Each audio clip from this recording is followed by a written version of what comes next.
ప్రియులారా, ఇక్కడ గమనిస్తే యెహోవా సన్నిధిని నేను ఏమి తీసుకొని వచ్చి నేను దర్శిస్తా. ఇంకా బైబిల్ ఏం చూడద్దు, నా వైపు చూడండి.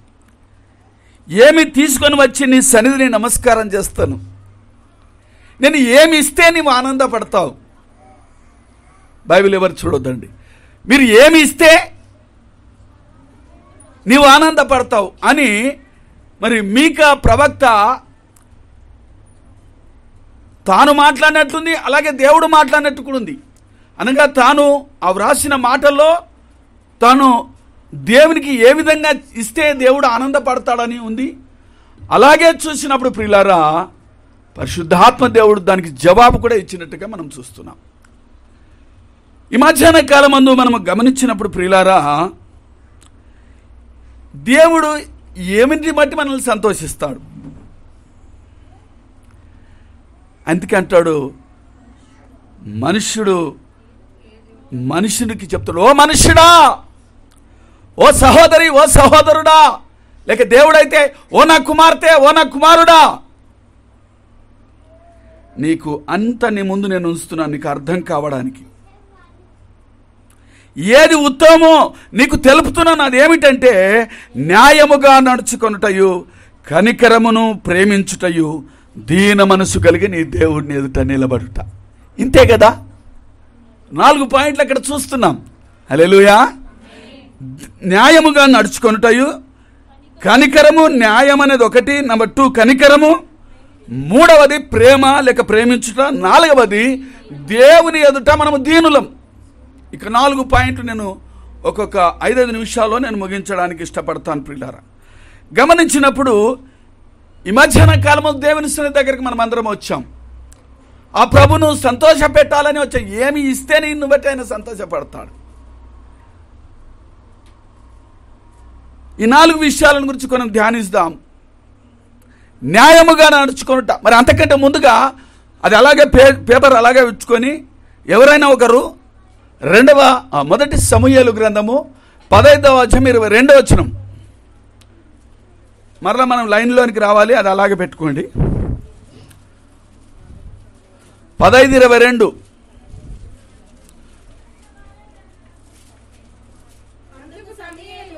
అందుకు సమూయేలు తాను సెలవిచ్చిన ఆజ్ఞను ఒకడు గైకొనుట వలన యెహోవా సంతోషించినట్లు ఒకడు దహన బలులను అర్పించడం బట్టి సంతోషించునా. ఆలోచించుకోండి అమ్మా, బలులు అర్పించడం కంటే ఆజ్ఞను గైకొనుట మేలు, పొట్టేళ్ల కొవ్వును అర్పించడం కంటే మాట వినుట శ్రేష్ఠం. నా వైపు చూడండి. ఇక్కడ అందుకు తాను సెలవిచ్చిన మాట ఒకడు గైకొనుట వలన యెహోవా సంతోషించినట్లు. ఒకడు దహన బలులు ఇచ్చడం వలన సంతోషిస్తాడా? ఒకడు బలులు అర్పించడం వలన దేవుడు సంతోషిస్తాడా? అరే కూర్చోరొచ్చిన, కూర్చో, అందరు నిన్ను చూస్తున్నారు, కూర్చో. ఒకడు దహన బలులను అర్పించడం వలన సంతోషిస్తాడా? కాదు. కానీ బలులు అర్పించడం కంటే ఆయన ఆజ్ఞ, మన 10 ఆజ్ఞల గురించి రాత్రికాలం మందు కూడా విన్నాం, అప్పుడప్పుడు కూడా వింటూనే ఉన్నాం. నీ దేవుడైన యెహోవాను నీ పూర్ణ హృదయంతో సేవించాలి. ఆకాశం కానీ, భూమి కింద కానీ, నీళ్ళ కింద ఎక్కడ కూడా దేని రూపం ఆయన తప్ప ఏది కూడా ఉండకూడదు. పరిశుద్ధ దినాన్ని పరిశుద్ధంగా పర్వదినంగా ఆరాధించమని, ఆచరించమని, అలాగే నీ తల్లిదండ్రులకు జన్మనిచ్చిన తల్లిదండ్రులను మరి సన్మానించి నువ్వు దీర్ఘాయుష్మంతుడు అన్నట్టు, దొంగతనము చేయవద్దు, వ్యభిచరించవద్దు, అబద్ధ సాక్ష్యం చెప్పొద్దు, ఎదుటివాని భార్యను, ఎదుటివాని పూచిక పుల్లను, అది ఎద్దునైనను గాడిదనైనను ఏది కూడా నువ్వు ఆశించకు అని ఈ రీతిగా మనకు ఒక 10 ఆజ్ఞలు కనిపిస్తా ఉన్నాయి. రాత్రికాలం మనం ధ్యానించాము. అనుదిన శ్రమల దినాలు జరుగుతున్నాయి, చాలామంది వస్తున్నారు, ఇంకా కొంతమంది రావాలి, ఇంకా నిండుగా రావట్లేదు. పిల్లలు గమనిస్తే ఈ 10 ఆజ్ఞలు, మొదటి ఆజ్ఞ దేవునికి మానవునికి, మిగతా ఆజ్ఞలు మనకు సంబంధించినవి, అనగా మనము చేయాల్సినవి. ఈ మధ్యాహ్న కాలమందు ప్రియ దేవుని సంఘమా, దేవుని బిడ్డలారా, ఈ మిగతావన్నీ కూడా ఒక దాంట్లోనే చేశాడు. మొదటిదేమో నీ దేవుడైన యెహోవాను పూర్ణ ఆత్మతో, పూర్ణ శక్తితో, పూర్ణ బలముతో ఆరాధించు, అది ఒకటి అయిపోయింది. రెండవది ఈ 10 ఆజ్ఞలను 2 ఆజ్ఞలు చేశాడు, రాత్రికాలం అందు కూడా గుర్తు చేశాడు. రెండవది ఏంటంటే నిన్ను వలే కథం. ఈ 2 దాంట్లోనే ఈ 10 ఆజ్ఞలను. అందుకే ఏమంటాడు, ఒకడు దహన బలులు అర్పించడం కంటే ఆజ్ఞ గైకొనుట మేలు. ఆలోచించండి, ఏమి చేస్తే దేవుడు సంతోషిస్తాడు. పొట్టేళ్ల కొవ్వును అర్పించడం కంటే మాట వినేవాళ్ళు కావాలి. అసలు నిజానికి తప్పితం చేసింది మానవుడు, పాపం చేసింది మానవుడు. కానీ బలి ఎందుకు? బలి ఎవరికి ఇప్పిస్తున్నాడు?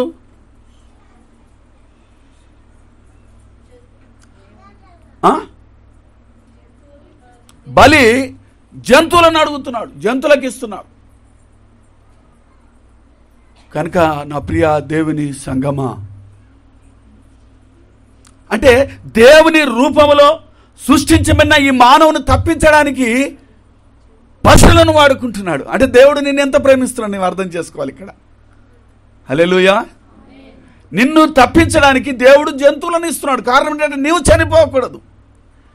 నీవు రక్తం ఇస్తే నీ ప్రాణం పోతుంది. నీ ప్రాణం పోతే అందుకొరకు కాదు నిన్ను సృష్టించింది, నీ స్థానంలో జంతువులు. అందుకే మరి జంతువుల బలు ఇచ్చడం వలన కాదు, కానీ నీవు మాట వినాలి. నాకు లోబడే వాళ్ళు కావాలి, నాకు విధేయత కలిగిన వారు కావాలి. లేక నువ్వు న్యాయంగా ధర్మశాస్త్రంలో రాయబడిన ఆ మాటలను కూడా ఏం నేర్పుతున్నాయి మనకంటే ఎదుటి వారికి పట్ల న్యాయముగా మనం ఉండాలి. కనుక ఇక్కడ మన మొదటి అంశం ఏంటంటే న్యాయముగా నడుచుకోవట. దేవుని వాక్యంలో క్లియర్ కట్ ఏంటంటే అన్యాయస్తులు దేవుని రాజ్యం అంతే, దానికి ఆపోజిట్. అందుకే దేవుని వాక్యంలో నీతి న్యాయములు ఆయన సింహాసనమునకు ఆధారములంట. ఈ నీతి న్యాయం అనేది ఒక మంచానికి 4 కాళ్ళు. ఒక కాలు లేకపోతే ఆ మంచము, 2 లేకపోతే మంచము ఉండదు. అలాగే 4 కాళ్ళు ఏ రీతిగా అయితే ఉంటాయో అలాగే ఆ దేవుడు మన మధ్యలో ఉండాలి అంటే, దేవుని ఆత్మ దేవుని సన్నిధి మనతో ఉండాలి అంటే 4 పాదాలు కరెక్ట్గా ఉండాలి. ఆయన నీతి న్యాయములు ఇక్కడ సరిగ్గా ఉన్నప్పుడే దానికి ఆధారము. ఒక వస్తువు నిలబడాలంటే దానికి సరైన సపోర్ట్ కావాలి. జస్ట్ చైర్ గుర్తుపెట్టుకోండి, చైర్. ఆ చైర్ ఉండాలి అంటే 4 కాళ్ళు ఉండాలి. అందుకే నీతి న్యాయములు ఆయనకు సింహాసనములకు ఆధారములు. ఆయన దేని ఆధారం చేసుకుంటే నీతి న్యాయము కావాలి. నేను యెహోవానే, నేను నీతిని జరిగించడం నాకు ఇష్టము. కనుక మనం ఏం చేయాలి? అన్యాయంగా ప్రవర్తిస్తే నువ్వు నష్టపోతావు. దొంగ త్రాసు యెహోవాకు హేయము, ఆయనకి ఇష్టముడొచ్చి అంటాడు. ఆయన న్యాయము జరిగించేవాడు, విధవరాలి పక్షాన న్యాయము చేసేవాడు, పేదల పట్ల వ్యాజ్యమాడే దేవుడు. తన ప్రజల కొరకు రాజులను కూడా గద్దించాడు, తన ప్రజల కొరకు ఎర్ర సముద్రాన్ని చీల్చి నడిపించాడు, తన ప్రజల కొరకు ఆకాశంలో సూర్యచంద్రులను కూడా ఆపి తన ప్రజలు గెలిచాడు, యుద్ధంలో జయించి శత్రులను సంహరించాడు. తన ప్రజల కొరకు ఆకాశం నుండి మన్నాను కురిపించి పోషించిన దేవుడు. కనుక ఆయన కావాల్సింది ఏంటంటే ఆయన నీతిమంతుడు, ఆయన న్యాయవంతుడు. కనుక మనము న్యాయంగా ఉండాలి. ఈ సబ్జెక్ట్లో నేను ఎక్కువగా ఈ పాయింట్ నుండి ఎక్కువ చెప్పలేను. నీతి మరణం నుండి రక్షిస్తుంది. నీతిమంతునికి న్యాయంగా జీవించేవానికి చీకట్లో వానికి వెలుగు పుడుతుంది. నీతిమంతుని పిల్లలంట తల్లిదండ్రులు చనిపోయిన తర్వాత వారి పిల్లలు భిక్షమెత్తుకొనుట నేను చూడను అంటాడు, చూడలేదు అంటాడు. హల్లెలూయా. మన జీవితం అనంతరం మన పిల్లలు భిక్షమెత్తుకొనుట ఉండడం ఒక జన్మనిచ్చిన తల్లిగా పెంచిన తండ్రిగా మనం సహించగలమా? లేదు ప్రియులారా. అందుకే మనం ఏం పాటించాలి? ఆయన నీతిని మనం కలిగి ఉండాలి, లేక ఆయన న్యాయాన్ని కలిగి ఉందాం. మన అంశం అది కనుక న్యాయమే అందాం. కనుక న్యాయం అనేది మరి ఎప్పుడు కూడా మనం విడవకూడదు.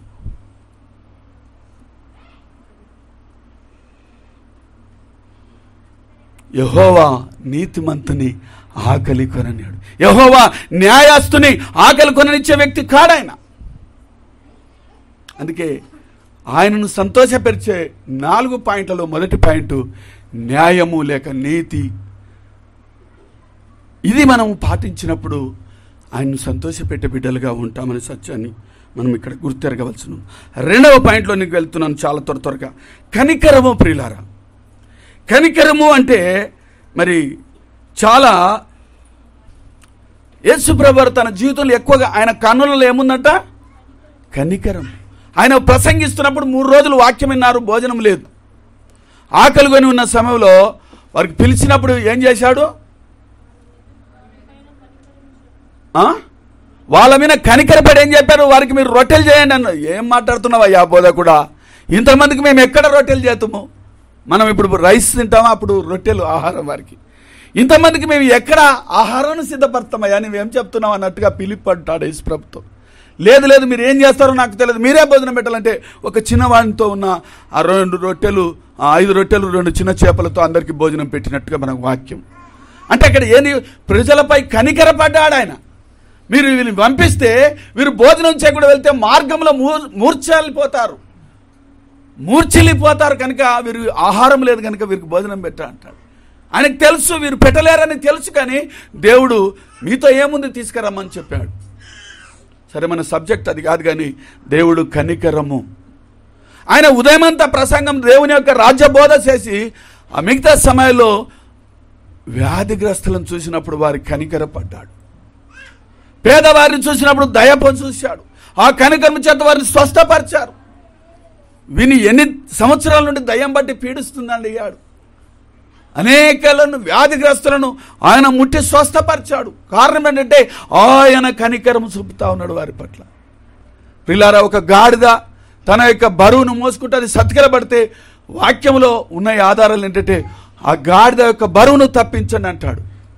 అంటే ఒక గాడిదపై ఉన్న ఆ కన్సర్న్, గాడిదపై ఉన్న దేవునికి ఉన్న కనికరం, ఆ ప్రేమ మరి మనపై ఎలా ఉంటుందో మీకు తెలియదా?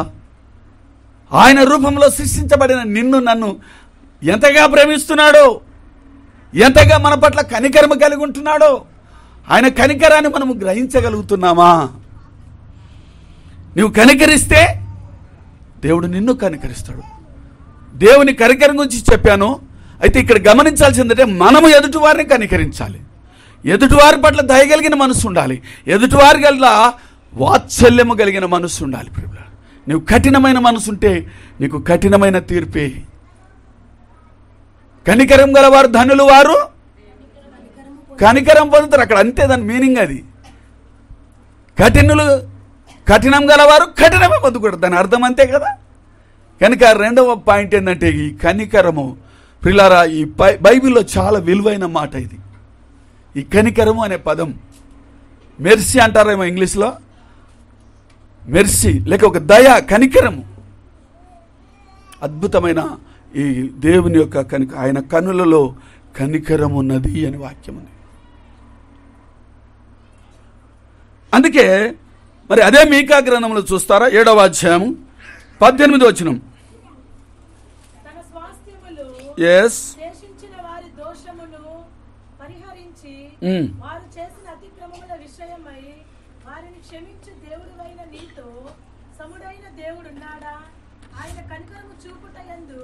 ఆయన కనికరము చూపుటయందు ఆయనతో సమమైన వాడు ఎవడు లేడు. చెప్పకూడదు, భయపడదాం.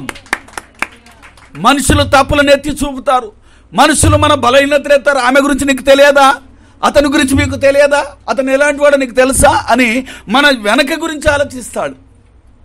మన వెనక గురించి చెప్పి మనల్ని ఇంకా పొడుస్తారు. కీర్తన భాగంలో కూడా చదువు, ఇదే 86లో, క్షమించుటకు ప్రభు దయాళుడు, క్షమించుటకు సిద్ధ మనసు కలిగిన వాడు. హల్లెలూయా, హల్లెలూయా. వారి పాపములను క్షమించుటకు ఆయనము కనికరము కలిగిన వాడు. అలాంటి కనికరము గలవాడు ఈ భూమిపైన ఎవడు లేడు. నువ్వు కనికరించాడు కనుకనే నీవు ఇక్కడ బ్రతుకున్నావు. ఆయన కనికరించాడు కనుక నేను ఇక్కడ నిలబడి ఉన్నాను. ప్రియులారా, ఇది సత్యం. నువ్వు ఒప్పుకున్నా ఒప్పుకోనకపోయినా ఆయన కనికరము చూపుటయందు ఆనందించేవాడై ఉన్నాడట. చూడండి, కనికరం చూపేటప్పుడు మనము ఆకలి కొన్న వాళ్ళకి భోజనం పెట్టి ఏం చేస్తాం? ఆనందపడతాం. థ్యాంక్ యూ మా, గాడ్ బ్లెస్ యూ. ఆకలి కొన్న వాళ్ళకి భోజనం పెట్టి వాళ్ళు తింటుంటే, ఆ దప్పిక తీర్చుకుంటుంటే అది ఇచ్చి మనం తృప్తి పడతాం. అలాగే మనల్ని క్షమించి కనికరించి ఆయన ఆ కనికరం చూపి మన పట్ల ఆయన ఆనందపడే దేవుడు. హల్లెలూయా, హల్లెలూయా. అర్థం చేసుకోవడానికి నేను మళ్ళీ చెప్తున్నాను. కనుక ఆయన వాక్యంలో ఉంది ఏంటంటే, మరి ఆయన నిరంతరము కోపించువాడు చదువుతామా ఇంకా కింది భాగం. ఎస్, ఏంటంట? నిరంతరం కోపగించేవాడు కాడు. ఇప్పుడు కనికరంకి ఆపోజిట్ కోపం. ఆయన కోపగించేవాడు కాడు. ఆయన కనికరము గల దేవుడు, ఆయన వాత్సల్యము కలిగిన దేవుడు. అందుకే కీర్తన చోట ఒక చోట అంటాడు, నా వైపు చూస్తున్నారా, ఆయన నిత్యము కోపించువాడు కాడు, అలాగ ఉండేట్లయితే నేను సృష్టించిన నరుల ఆత్మ క్షీణించిపోతుందట.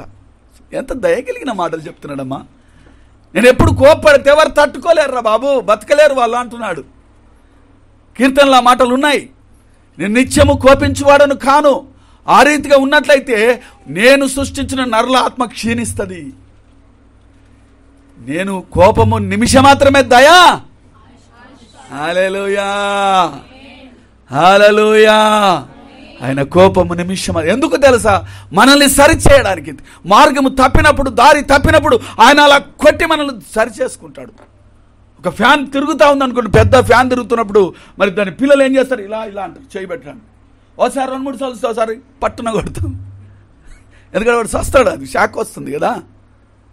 అలాగే మనము కూడా కొన్నిసార్లు అవిధేయులమైనప్పుడు కొన్నిసార్లు ఆయన గద్దిస్తాడు. ఆ గద్దింపు నీకు దెబ్బగా ఉండొచ్చు, ఆ గద్దింపు నేను బాధ కలిగించవచ్చు, ఆ గద్దింపు నేను సరిచేయడానికి ఆయన చేసినటువంటి ప్రక్రియని ఈ మధ్యాహ్న కాలం ముందు నువ్వు గ్రహించాలి. కానీ ఆయన కనికరము కలిగిన దేవుడు. ఆయన కన్నులలో వాత్సల్యము, కనికరము ఉన్నది. కనుక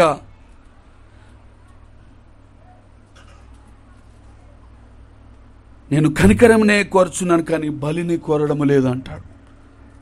ఎందుకంటే ఆ నోరు లేని ఆ జంతువులను బలించడం ద్వారా నాకు ప్రయోజనం లేదు. కారణం ఏంటంటే మిమ్మల్ని తప్పించడానికి ఆ పని చేశాను కనుక నేను బలిని కోరడం లేదు, నేను కనికరమునే కోరుతున్నాను అంటాడు. హల్లెలూయా. ఎందుకంటే చేసిన పాపం మనము నోరు లేని జీవాలు బలైపోతున్నారు. ఏం ప్రయోజనం మాది? మొదటి నిబంధన కాలంలో జరిగింది అదే కదా, మన పితరుల ద్వారా. ఇప్పుడు యేసయ్య బలయ్యాడు కనుక మనం బలి ఇవ్వవలసిన అవసరం లేదు. బలి ప్రార్థననే బలిపీఠం కావాలి, అంతే. ప్రార్థన చేస్తే చాలు యేసు నామములో, అదే బలి. మాట వినుట శ్రేష్టం. పొట్టేళ్ల కొవ్వును అర్పించడం కంటే ఆయన మాట వినేవాళ్ళు కావాలి ఈ మధ్యాహ్న కాలం అందు. నా ప్రియా దేవుని సంఘమా, ఆయన ఆజ్ఞ గైకొనే వాళ్ళు కావాలి, ఆయన మాటలకు లోబడేవారు కావాలి. బీదలను కనికరించువాడు యెహోవాకు అప్పించునట. చూడండి, కనికరం గురించి చెప్తున్నాను. చూడండి, సామెతల గ్రంథం 19వ అధ్యాయం 17వ వచనం చూస్తారా? సామెతల గ్రంథము 19వ అధ్యాయం 17వ వచనం. సామెతల గ్రంథం 19:17.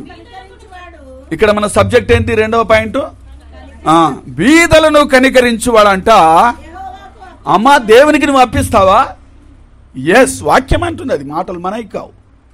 నీవు ఒకవేళ నువ్వు పేదలు నువ్వు కనికరిస్తే, పేదలు నువ్వు సహాయం చేస్తే నువ్వు దేవునికి అప్పించినట్టు. హల్లెలూయా. ఒక సంఘానికి వచ్చే మన బిడ్డ రోడ్డు పైన పడింది అనుకోండి, స్పృహ తప్పి బలహీనంగా పడిపోయింది, చూసుకుంటూ వెళ్ళిపోతే నీవు కనికరం ఉన్నట్టు. అది నీవు పడితే కూడా ఆయన అంతే కనికరం చూపడు. నువ్వు కఠినంగా ఉన్నావు కనుక అదే ఆయన కూడా. మానవుడు ఏది విత్తితే అదే పంట వేసేది. పారణంకంప విత్తనాలు వేసి యాపిల్ పండ్లు, ద్రాక్ష పండ్లు మొలువమా, ముండ్లు మొలుస్తాయి. గుర్తుపెట్టుకోవాలి.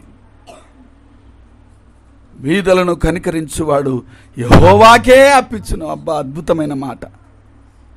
చూడండి, మత్తయి సువార్త 9వ అధ్యాయం 23వ వచనంలో కూడా ఒక దయ్యం పట్టినటువంటి వాడిని మరి తన పిల్లగాన్ని బాగా చేయకపోతే శిష్యులకు వచ్చి అడుగుతాడు. శిష్యులను అడిగితే శిష్యులు చేస్తే స్వస్థత జరగదు. అప్పుడు ప్రభువారిని వచ్చి అడుగుతున్నాడు. చూడండి, ఆ వ్యక్తి ఏమంటున్నాడు? 9:23. అంతలో యేసు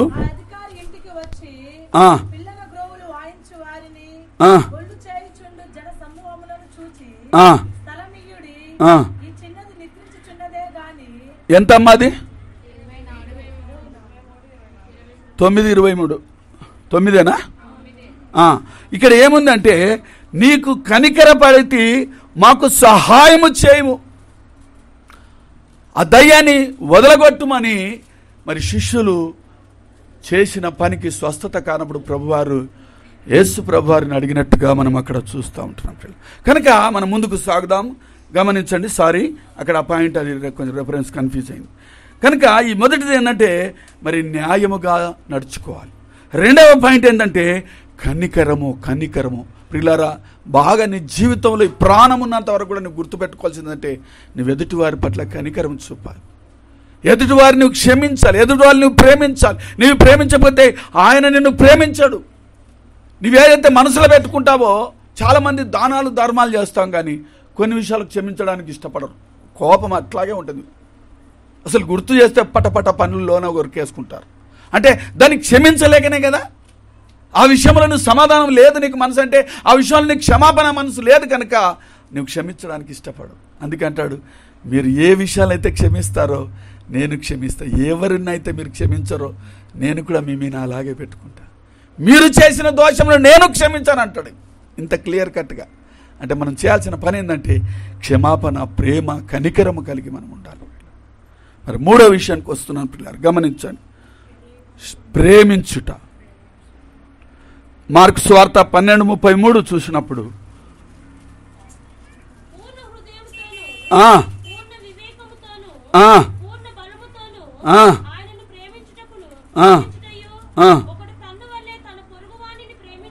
పొరుగువాని ప్రేమించుటయు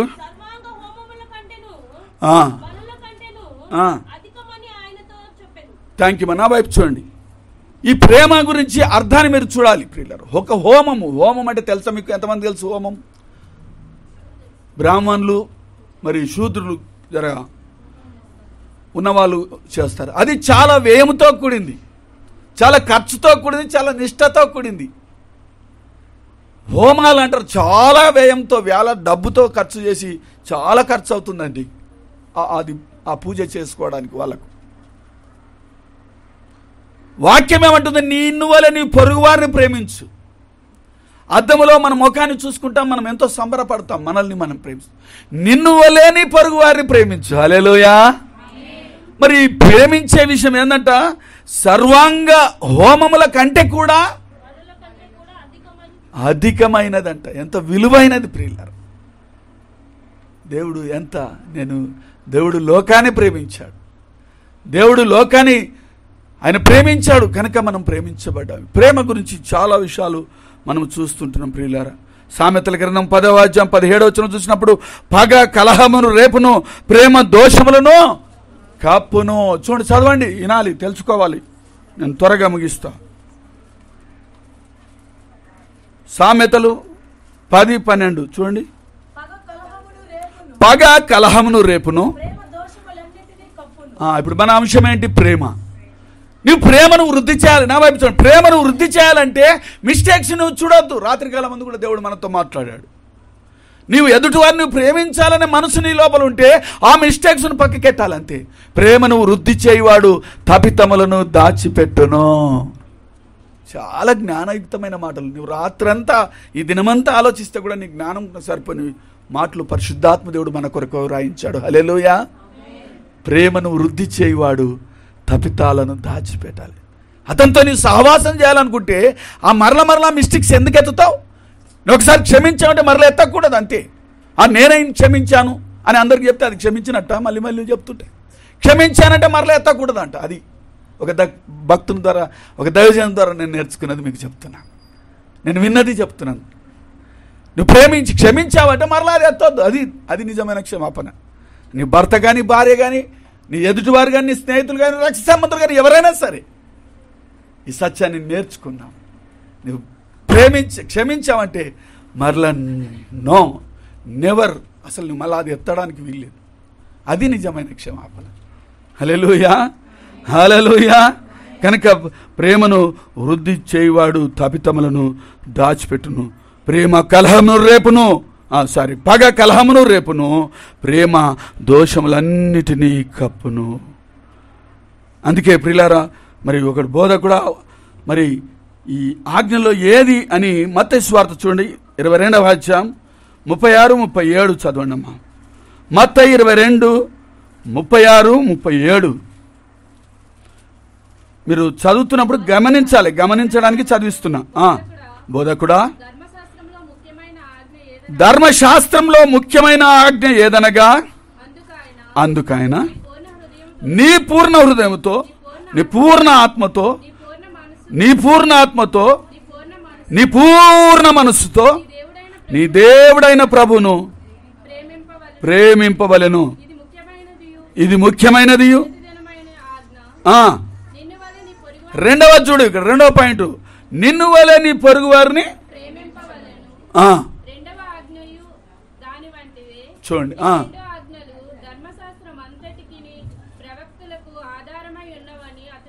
హల్లెలూయా.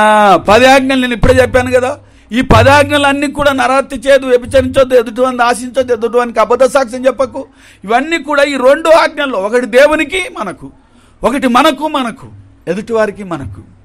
కనుక ఈ రెండిట్లో ఉన్నది ఈ ప్రేమలు అన్నీ కప్పేసింది. అందుకే ఒక చోట అంటాడు, దేవా నేను ప్రేమ లేకుండా నా శరీరాన్ని కాల్చుటకు అప్పగించిన కూడా నేను వ్యర్థుడనే అంటాడు. హల్లెలూయా, హల్లెలూయా. నేను ప్రేమ లేని వాడనైతే నా శరీరాన్ని అగ్నిలో వేసి దుంకినా వేస్ట్ అది. కనుక ప్రేమ ఓర్చుకుంటుంది, ప్రేమ తాలిమి చేస్తుంది, ప్రేమ ఓదార్పును చూపిస్తుంది, క్షమాపణ చూపిస్తుంది, కనికరమును చూపిస్తుంది, న్యాయంగా నడుచుకోవడానికి కూడా ఇదే ప్రేమనే. అందుకే ఈ 9 ఆజ్ఞల్లో అవన్నిటి కూడా రివైజ్ చేసేసి ఈ ప్రేమలో సంక్లిప్తం చేశాడు ప్రభువారు. కనుక నా ప్రియులారా, కనుక మనం ప్రేమ క్షమాపణ మనము కలిగి ఉండాలి. యోహాను సువార్త 20:23లో నేను ఇప్పుడు చెప్పిన మాట దొరికింది ప్రియులారా, చదవండి. 20:23 ప్రతి వాక్యం మీ హృదయాలు తాకాలి. మీరు ఎవరి పాపములు క్షమింతురో, ఎస్,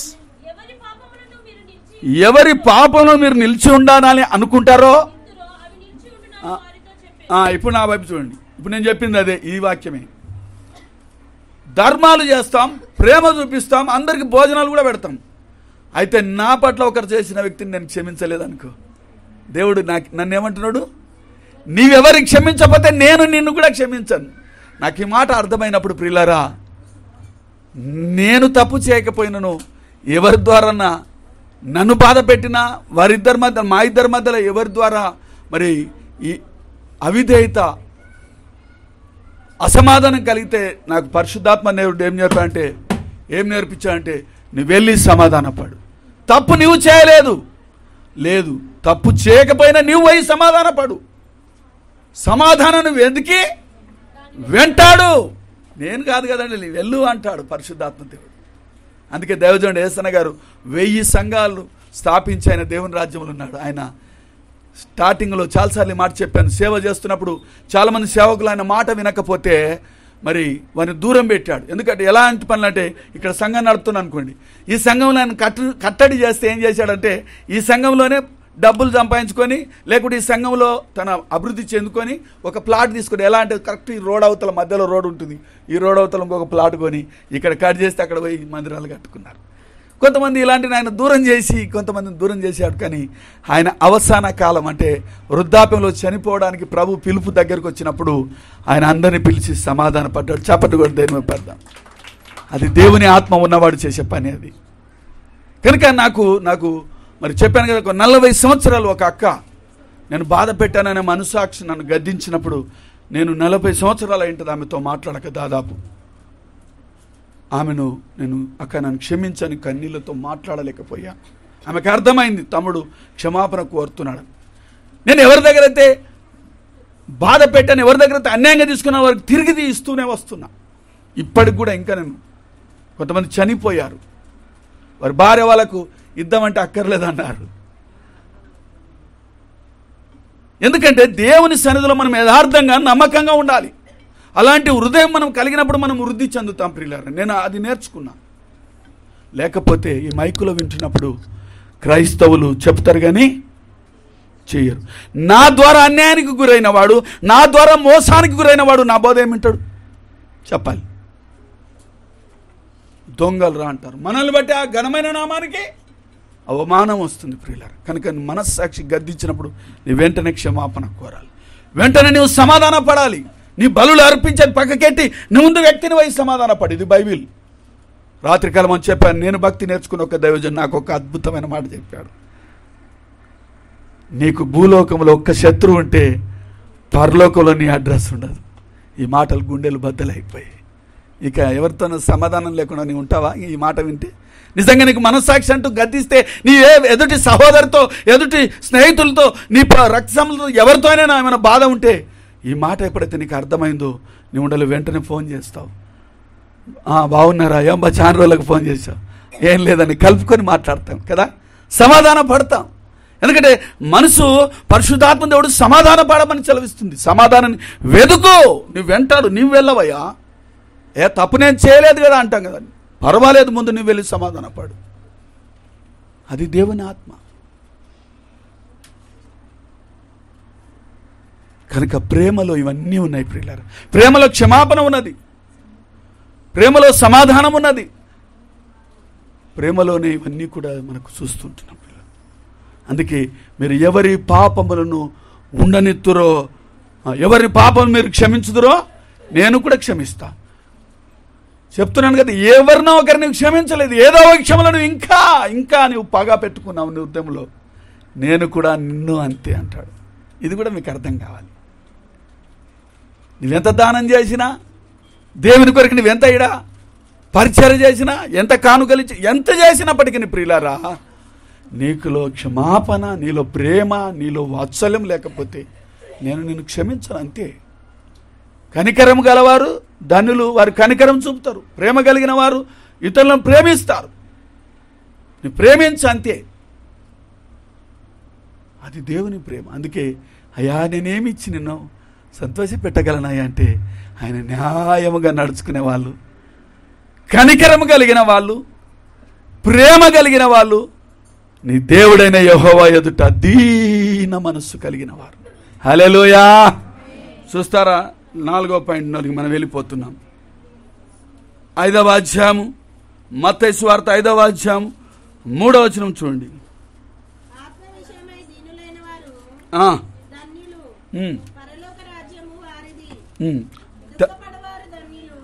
చాలమ్మా. ఇక్కడ గమనిస్తే దీన మనస్సు, చివరి పాయింట్ నా వైపు చూస్తున్నారా? దీన మనస్సు ఎవరైతే కలిగి ఉంటారో, దేవుని వాక్యంలో ఒక మాట ఉంది, దేవుడు తగిన సమయమందు మిమ్మల్ని హెచ్చించుటకు సిద్ధ మనసు కాదు, దీన మనస్కులై ఆయన బలిష్టమైన హస్తాల కింద నువ్వు దీనురాలుగా నువ్వు కనిపెట్టుకొని ఉండాలి. ఒక టైం వస్తుంది నిన్ను హెచ్చించడానికి, నువ్వు తొందరపడద్దు. ఆయన హెచ్చిస్తాడు, నీవు హెచ్చించడానికి ఇష్టపడక ఆయన నిన్ను హెచ్చిస్తాడు, ఆయన నిన్ను వృద్ధి చేస్తాడు. నువ్వు చేయాల్సిందేంది? నువ్వు దీనురాలుగా కనిపెట్టుకొని ఉండాలి. తగిన సమయమందు ఆయన నిన్ను హెచ్చించుటకు ఆయన బలిష్టమైన హస్తముల కింద నువ్వు దీనురాలుగా ఉండాలి. హల్లెలూయా. కనుక మధ్యాహ్న కాలమందు ప్రియులారా, ఇలాంటి మనసు కనేవారినే దేవుడు చూస్తున్నాడు. అందుకే ఆత్మ విషయమై దీనులైన వారు ధన్యులు. యేసుక్రీస్తు ప్రభువారు ఎలాంటి వంశంలో వచ్చాడమ్మా? ఆయన దీనుడిగా, ఆయన దేవుని కుమారుడై ఉండి కుమారుడిగా ఉండాల్సిన భాగ్యాన్ని వదిలిపెట్టి ఎలాంటి వంశంలోనికి వచ్చాడంటే రాహాబు వంశంలోనికి వచ్చాడు. రాహాబు మరి మొదటి నిబంధనలో చూసినప్పుడు, పాత నిబంధనలో వేశ్యని చూస్తాం, కానీ ఆమె దేవుని నమ్ముకొని ఆమె మార్పు చెందింది కనుక నూతన నిబంధనలో రాహాబు అని చూస్తున్న వేశ్య అనేది మాట ఎగిరిపోయింది. ఆయన ఎంతటి పాపలైనా క్షమించే దేవుడు. అలాంటి వంశంలో యేసు ప్రభువు వారి లోకానికి వచ్చారు. హల్లెలూయా. సమీపింపరాని తేజస్సులో పరిశుద్ధుడు పరిశుద్ధుని గాన ప్రతిగాన చేత పగడబడే ధాన్యత వదిలిపెట్టి ఆయన తీసుకున్న వంశము ఆ మత్తయి సువార్తలు ఉంది కదా, అబ్రహాము కుమారుడు దావీదు కుమారుడు యేసుక్రీస్తు ప్రభువు. ఎలాంటి ఈ వంశాల వారిలో చూసినప్పుడు రాహాబు పేరును అక్కడ చూస్తాం. ఆయన ఎలాంటి దీనత్వం కలిగి ఉన్నాడు. ఆయన దీనుడిగా, తను తాను రిక్తుడిగా. రోజు ధ్యానం చేస్తున్నాం, శిలువ ధ్యానాలు 40 దినాలు ప్రియులారా. కొంతమంది ఉపవాసం ఉంటారు, కొంతమంది వారంలో ఒక రోజు ఉంటారు. సరే, మీ శరీరాలు సహకరిస్తే మీ ఆరోగ్యాలను బట్టి మీరు ఉండొచ్చు, కానీ ప్రార్థనలో పాల్గొమని నేను ప్రత్యేకంగా మనవి చేస్తున్నాను. రాత్రి సమయాల్లో మీరు కొంతవరకు దేవునితో కనిపెట్టండి ప్రియులారా. ఈ 40 దినాలు ఒక ట్రైనింగ్గా భావించండి, ఈ 40 దినాలు ఒక దీక్షగా మీరు భావించండి. ఉపవాసం ఉన్నా లేకపోయినా మీరు దేవునితో గడపండి. మీరు ఈ 40 దినాల్లో మీరు చేసిన ప్రార్థన, చేయబోయే ప్రార్థన, మీరు కార్చిన కన్నీరుకు జవాబును ఖచ్చితంగా ఇస్తాడు దేవుడు. ఆ పట్టుదల, ఆ విశ్వాసం మీకు ఉండాలి. నమ్మిన యెడల దేవుని మహిమను నువ్వు నమ్మకం ఉండాలి, నీకు ఆ నిరీక్షణ ఉండాలి ప్రియులారా. కనుక మన అంశంలోనికి వెళ్ళినప్పుడు ఆత్మ విషయములై దీనులైన వారు ధనులు, పరలోక రాజ్యము. మనకంతా పరలోక రాజ్యం కావాలనే ఉన్నాం. ఇక్కడ నన్ను అడిగితే కలలో లేసి కూడా నేను నరకంకి వెళ్ళాలని నేను ఎప్పుడు అనుకోను కదా. ఎవరికైనా అంతే, అందరం కూడా నిత్యరాజ్యంలో మనం ఉండాలని.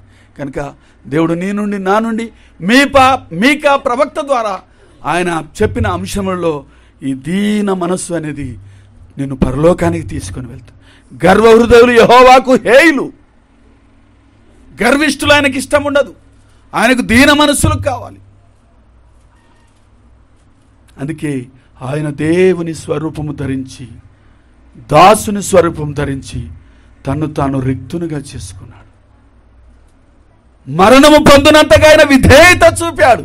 అందుకే భూలోకంలో కానీ ఆకాశంలో ఎవరు కూడా కానీ ఎవరికి కూడా లేకుండా ఆయన నామమున ప్రతివాని మోకాలు, ప్రతివాని నాలుక ప్రభు అని అది ఆయన దీనత్వం కనుక ఆయన నేర్చించాడు. నీవు దీనురాలుగా అయితే నేను నేర్చిస్తాడు. నేను చాలామంది గమనించిన నా అనుభవంలో చెప్తాను చూడండి. చాలామంది ఎవరైతే దీనంగా ఉంటారో తల్లిదండ్రులు కానీ వారి పిల్లలను చాలా ఉన్నత స్థితిలో నేను చూశానండి. అది ఏంటో మరి దేవుని కృప. మనం ఎప్పుడైతే దీనంగా ఉన్నామో నీ బిడ్డలను ఉన్నత స్థితిలో ఉంచుతాడు. దీన జీవితం కలిగిన వారి బిడ్డలను ఉన్నత స్థితిలో ఉంటారు. అందుకే నీతిమంతుని పిల్లలు భిక్షం ఎత్తుకొనుట నేను చూడలేదు. న్యాయము జరిగించే వారి పట్ల ఆయన న్యాయం కొరకు పోరాడే దేవుడు, నీ పక్షమునైనా వ్యాఖ్యమాడే దేవుడు. విధవరాలి పట్ల ఆయన న్యాయము జరిగించే దేవుడు. హల్లెలూయా. యెహోవానైనా నేను న్యాయము జరిగించడం నాకు ఇష్టము.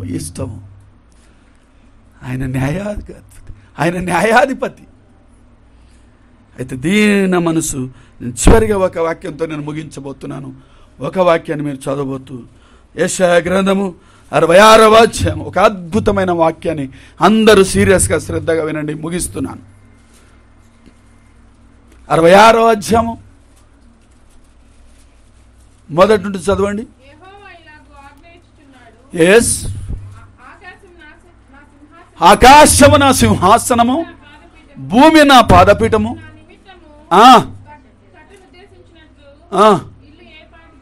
రెండవ వచనం చదువు.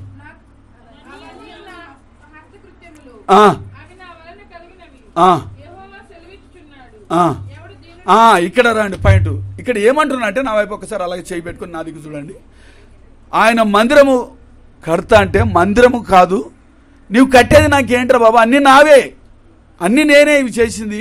నేను మనుషులు చేతులతో కట్టిన మరి మేస్త్రీలు చేసినటువంటి సిమెంటు ఇటుకలలో నేనున్నాను.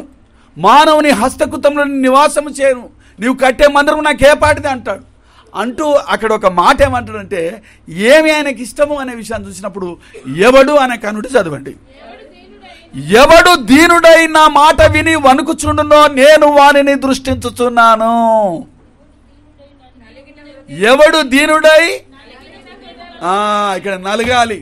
నలిగిడ గురించి మనం ఇంతవరకు ఒకసారి విన్నాం కదా. నలిగింది మరలా కనపడదు. పచ్చళ్ళు వేసినవి అన్నీ కూడా మళ్ళీ కనిపిస్తాయా? కనిపిస్తున్నామంటే అవి చావలేదని అర్థం. మనలో పాపము చనిపోయిందంటే మరలా లేచి బిర్యానీ తెచ్చినట్టు లేచి తింటామా? బిర్యానీ ప్యాకెట్ తింటున్నామంటే నువ్వు చావలేదు అంటే మనలో పాపము చావలేదు, మనలో అవిధేయత చచ్చిపోలేదు. నలిగిపోవాలి. అతికిస్తే మరలా, ఇరిగిపోతే మరలా అతుకుతాయి. హల్లెలూయా. విరిగితే మరలా అతికించవచ్చు, కానీ నువ్వు నలగబడాలి. నీ స్వరూపం అంతా నలిగిపోవాలి. ఎవడు దీనుడై నలిగిన హృదయం గలవాడై నా మాటలు విని వణుకుచుండును అంటే భయపడే వాళ్ళకి కావాలి ప్రియ. ఆయన ఈ గోడల్లో లేడు.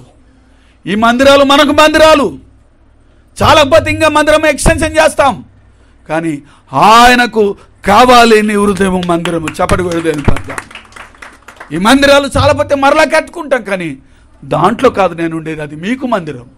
కానీ కావాలి నీ హృదయము, అది నాకు మందిరం. అందుకే హృదయం అనే తలుపు దగ్గర కొడుతూనే ఉన్నాడు. ఆయన బయట పెట్టి కొడతా ఉన్నాం. మనం ఇక్కడ హల్లెలూయా స్తోత్రం అని ఇక్కడ పాటలు పాడుతున్నాం. ఆయన బయట పెట్టాం అంటే నీ హృదయంలో చోటు అని వారి కొరకు నేను ఈ మాట చెప్తున్నాను. అర్థమవుతుందా? ఆయన తలుపు దగ్గర కొడతా ఉన్నాడు. నీ స్వరం విని తలుపు తెరిస్తే వస్తానన్నాడు. మరి ఆయన ఇంకా స్వరం హృదయం తెరవకుండా ఉంటే ఆయన బయట వెయిట్ చేస్తున్నాడు నీ కొరకు. ఇక్కడ మనం వచ్చి హల్లెలూయా స్తోత్రం అంటున్నాం, హల్లెలూయా స్తుతి మహిమ అంటున్నాం. అంటే నీ హృదయం తెరవబడలేదు, నీ హృదయంలో ఆయనకు చోటు ఇవ్వలేదు. ఆ దీన మనసును ఆయనకు నువ్వు అప్పగించలేదు. ఎవడు దీనుడై నలిగి నా మాటలు విని వణుకుచుండును. వణికేవారట. అంటే వణకం అంటే దాని అర్థం ఏంటి? భయము, భక్తి. ఎప్పుడైతే భయం ఉందో నీ భక్తి మార్గం ఉంటుంది. నువ్వు తీసుకునే నిర్ణయం వేసి అడుగు, అది భక్తిగా ఉంటుంది. నువ్వు ఆఫీస్కు ఒకరోజు లేట్ అయ్యి వెళ్ళావు, టైం దాటి. ఒకరోజు చూస్తాడు, ఏమన్నాడు? నెక్స్ట్ డే చూస్తాడు, అమ్మా నువ్వు మాతో సరిపోవు, ఎక్కడన్నా జాబ్ చూసుకుంటాడు. అడిగేవాడు లేకపోతే క్రమమని మనం పాటించలేము. అలాగే దేవుడు మనం లెక్క అడిగేవాడు ఉన్నాడు అంటేనే నీ భయము, భక్తిని కలిగి మనం ఉంటాం. ఎవడు దీనుడైన మాటలు విని వణుకుచున్నావు. నేను వాళ్ళను చూస్తున్నాను, అలాంటి వారిని నేను కెమెరా పెట్టి చూస్తున్నాను. హల్లెలూయా. ఆయన కెమెరా ఎవరి వైపు చూస్తున్నారు ప్రియులారా? ఎవడు దీనుడైన మాటలు విని వణుకుచుండునో. ఒక్కొక్కరే కనిపిస్తున్నారు నాకు. అలాంటి వారిని ఆయన ఎతుకుతున్నాడు. ఆయన కెమెరాలో నీవు ఉన్నావా? ఆయన దృష్టిలో నీవు ఉన్నావా? నేనున్నానా? ఎవడు దీనుడైన మాటలు విని వణుకుచుండునో నేను వానిని దృష్టించుతున్నాను, చూస్తున్నాను. ఆయన విజన్, ఆయన దృష్టి అంతా వాళ్ళ మీదే ఉంది. ఆ రీతిగా ఉంటే నాకు ఇష్టమైన ఆరాధన.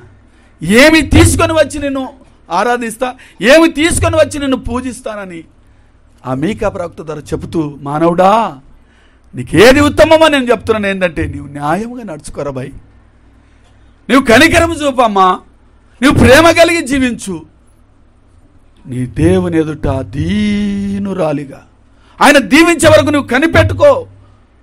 నీకు ఆమెనంటే అయిపోవాలి అంటావు, లేదంటే ఇంకా నా విశ్వాసం సడలిపోతుంది. ఆయన హెచ్చించే వరకు నువ్వు కనిపెట్టుకో తల్లి. అందుకే అక్కడ ఒక మాట అంటావు, మీరు విసుకాక ఎన్ని రోజులు చేయాలి పాస్టర్ గారు, ఎన్ని రోజులు చేయాలి పాస్టర్, ఎన్ని రోజులు ప్రార్థన చేయాలి అని విసుకుతాం కొన్నిసార్లు కదా. మనుషులం కదా, బలహీనం. వాక్యం అంటూ మీరు విసుకక నిత్యము ప్రార్థన చేయుచుండవాలంటే అంటకు ఈ ఉపమానం మీకు ఇస్తున్నాను అంటాడు. నా ప్రియులారా, ఆయన ఎదుట నువ్వు దీనురాలుగా ఉండడమే ఆయన కోరుకుంటున్నాడు. ఈ మధ్యాహ్న కాలం అందు ఈ విలువైన విషయాలను మన జీవితంలో కలిగి ఆ పరలోక రాజ్యానికి మనం వారసులం కావాలంటే ఈ 4 పాయింట్లు మనం నేర్చుకున్నాం. దేవుడు ఆ మాటలు దీవించి ఆశీర్వదించును గాక. అతి గొప్ప కృప దేవుడు మన సంఘానికి దయచేసి సంఘములో మరి ఆత్మీయంగా ఉజ్జీవింపబడి దీవించబడుదురు గాక.